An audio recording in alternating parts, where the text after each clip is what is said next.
رات کا وقت تھا۔ شہر کی گلیاں سنسان ہو چکی تھیں۔ زین ایک پرائیویٹ فرم میں کام کرتا تھا اور اس دن دفتر سے دیر سے نکلا۔ جیسے تیسے بس اسٹاپ پہنچا تو صرف ایک بس باقی تھی، وہی آخری بس جو شہر کے آخری کونے تک جاتی تھی۔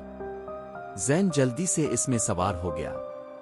بس میں صرف 3 لوگ اور تھے، ایک بوڑھی عورت، ایک اودے کھلے بالوں والی نوجوان لڑکی اور ایک خاموش بیٹھا ہوا دراز قد شخص جس کی آنکھیں مسلسل زین کو گھور رہی تھیں۔ بس چل پڑی۔ چند اسٹاپ کے بعد وہ لڑکی اتر گئی، پھر وہ بوڑھی عورت۔ اب صرف زین اور وہ لمبا قد آدمی باقی رہ گئے تھے۔ اچانک ڈرائیور نے گاڑی ایک سنسان سڑک پر موڑ دی۔ زین نے گھبرا کر کہا، بھائی یہ تو میری طرف کا راستہ نہیں۔ ڈرائیور نے آئینے میں دیکھ کر جواب دیا، یہ بس اب سیدھا قبرستان جا رہی ہے۔ زین نے چونک کر پیچھے دیکھا، وہ دراز قد شخص اب وہاں نہیں تھا۔ اگلے لمحے زین کی آنکھ کھل گئی۔ وہ اپنے آفس میں اپنی کرسی پر نیم دراز تھا، ماتھا پسینے سے بھیگا ہوا تھا۔ بس خواب تھا؟ اس نے خود سے سوال کیا۔ مگر اس کی میز پر ایک نوٹ رکھا تھا جو پہلے وہاں نہیں تھا۔ سادہ کاغذ پر پرانے انداز کی سیاہی سے لکھا گیا تھا، خواب حقیقت، تم دوبارہ بس میں سوار ہوئے تو ہم ملیں گے۔ نیچے صرف ایک حرف لکھا تھا، آر۔ زین نے اپنے کولیگ عدیل کو وہ نوٹ دکھایا۔ عدیل ہنسا، یار تاف پکا پاگل ہو گیا ہے، شاید کسی نے مذاق کیا ہو۔ لیکن زین کے دل میں ایک خلش سی بیٹھ چکی تھی۔ اسی شام وہ دوبارہ اسی سٹاپ پر گیا۔ وہاں ایک بوڑھا چوکیدار بیٹھا تھا۔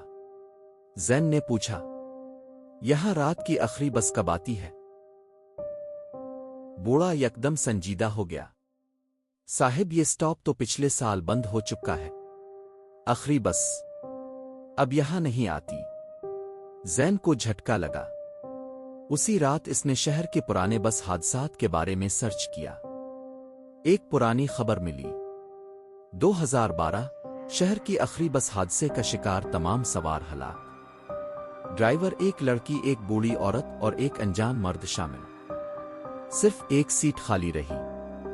زین کی ریڑھ کی ہڈی میں سنسناہٹ دوڑ گئی، وہی 4 لوگ، وہی بس۔ زین کو لگا کہ وہ کچھ کھو رہا ہے، شاید وہ کچھ پہلے ہی کھو چکا ہے۔ اگلی صبح وہ قبرستان روڈ کی طرف نکلا، وہی سنسان راستہ، وہی خاموشی۔ قبرستان کے گیٹ پر ایک پرانا بورڈ آویزاں تھا، داخلہ ممنوع، خطرناک علاقہ، پچھلے چند سالوں سے بند۔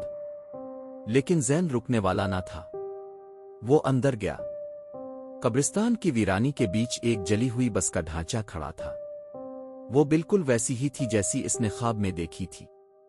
بس کا دروازہ آہستہ آہستہ چرچراتا ہوا خود بخود کھلا۔ زین جیسے کسی اور کی مرضی سے کھینچا جا رہا تھا۔ وہ بس میں داخل ہوا۔ اندھیرا چھایا ہوا تھا مگر ہر سیٹ جیسے سانس لے رہی ہو۔ پھر اچانک آواز آئی، سیٹ نمبر 5 تمہاری ہے زین، بیٹھ جاؤ۔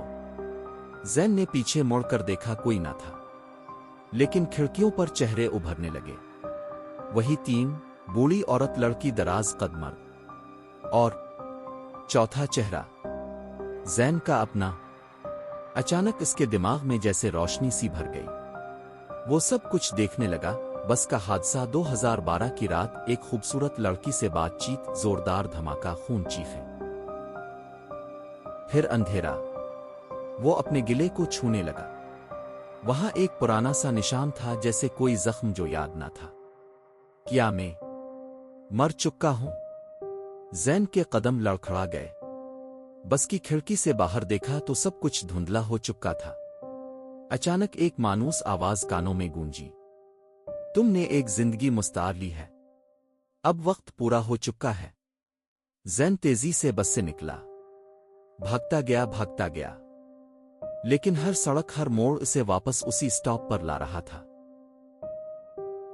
اور پھر بس دوبارہ اس کے سامنے آ کھڑی ہوئی۔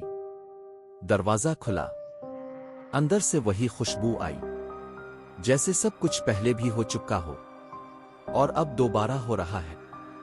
ایک آخری بار زین نے پیچھے دیکھا، جیسے دل میں کوئی آخری فیصلہ کر رہا ہو۔ پھر بس کے دروازے میں قدم رکھ دیا۔ بس آہستہ آہستہ چل پڑی اور کہیں اندھیرے میں گم ہو گئی۔ بس اسٹاپ پر صرف ہوا بچی تھی اور ایک بورڈ جس پر لکھا تھا، آخری بس کبھی لیٹ نہیں ہوتی، مسافر ہی دیر کر دیتا ہے۔